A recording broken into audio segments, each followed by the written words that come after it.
مشکل وقت کی دعا۔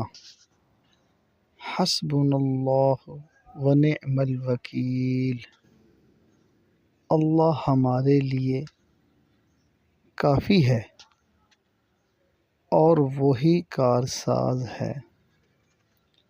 اللہ کرے یہ بات ہم سب کے دل میں، میرے دل میں اتر جائے کہ ہم ہر پریشانی، ہر دکھ، ہر تکلیف کو جب بھی آئے سامنے اللہ پاک کو رکھیں۔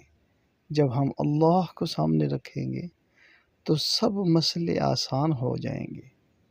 اللہ پاک قرآن پاک میں فرماتے ہیں یا ایہا الذین آمنوا، اے ایمان والو، یا ایہا الذین آمنوا، کیا فرمایا؟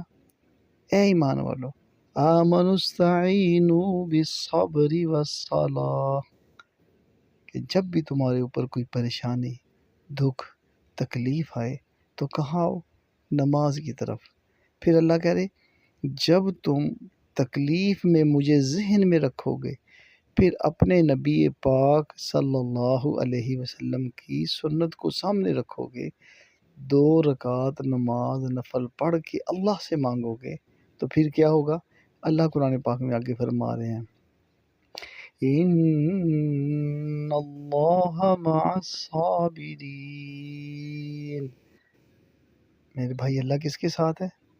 اللہ پاک فرما رہے ہیں میں صبر کرنے والے کا ساتھی ہوں، میں صبر کرنے والے کے ساتھ ہوں، اس کی دکھ تکلیف پریشانی کو حل کرنا میرے ذمہ ہے۔ تو کیا خیال ہے؟ اللہ سے کام لینا بڑا آسان ہے۔ تو اس دعا کو یاد کریں، اس کو پڑھتے رہیں اور نفلوں سے اللہ سے اپنے کام کروا لیں۔ صحابہ اکرام نفلوں سے ہی کام کروایا کرتے تھے، 2 رکعت نماز نفل پڑھتے، اللہ سے کام کروا لیتے۔ اللہ کرے ہم بھی ایسے ہی کام کروانے والے بن جائیں۔